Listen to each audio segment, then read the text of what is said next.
When we think about the root causes of climate change, we usually picture industrial smokestacks, offshore oil spills, and miles of exhaust-filled traffic. But the actual starting line for all that physical pollution is found inside quiet, climate-controlled boardrooms. According to the 2025 Banking on Climate Chaos report, the world's 65 largest banks have funneled $7.9 trillion into the fossil fuel industry over the past 9 years.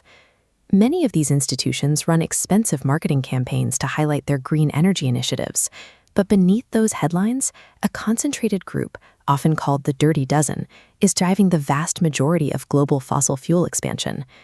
At the top of that list is JPMorgan Chase. Since 2021 alone, they have committed over $192 billion directly to fossil fuel companies. Confronting an excavator at a construction site is one form of resistance, but halting the expansion of the entire industry requires following the flow of capital back to the source. The decisions shaping the physical landscape of our planet aren't happening at the drill sites.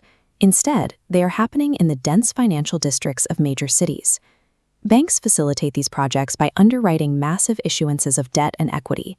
They serve as a vital connector, funneling capital from global investors into fossil fuel corporations.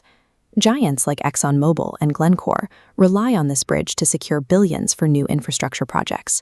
Without banks willing to underwrite those bonds and shares, these multi-billion-dollar corporate expansions stall out. The money stops, and the heavy machinery never arrives.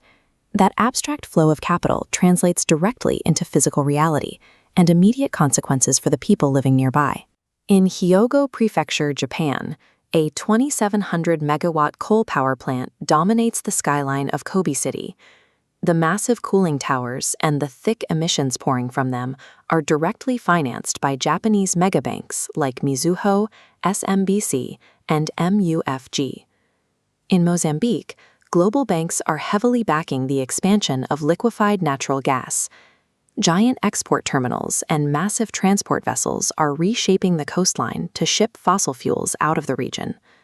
The arrival of these heavily financed projects forces local communities off their land, intensifies regional violence, and degrades the coastal environment. The people absorbing the heaviest impacts of this infrastructure are disproportionately Indigenous peoples, Black and Brown communities, and low-wage workers. The high profit margins recorded on ledgers in New York, London, and Tokyo are directly subsidized by the health, land, and stability of the most vulnerable populations on Earth. You might wonder why the internal climate pledges these banks advertise so heavily haven't choked off this funding. Almost every major financial institution claims to be moving toward net zero emissions. To understand the gap between their marketing and their actions, researchers use tracking tools like the Coal Policy Tool and the Oil and Gas Policy Tracker to grade the bank's actual enforceable commitments. This scorecard grid tracks those commitments, and the data shows a stark reality.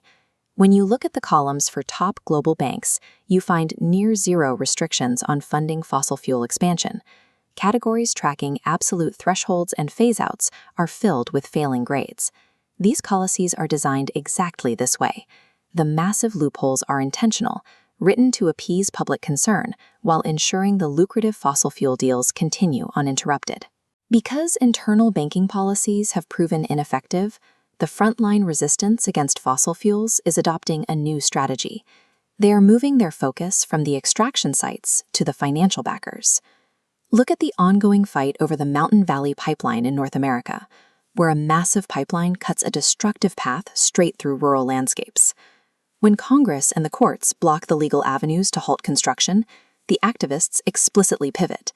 They take their fight directly to the institutions writing the checks. This resistance is now marching down the streets of major financial capitals.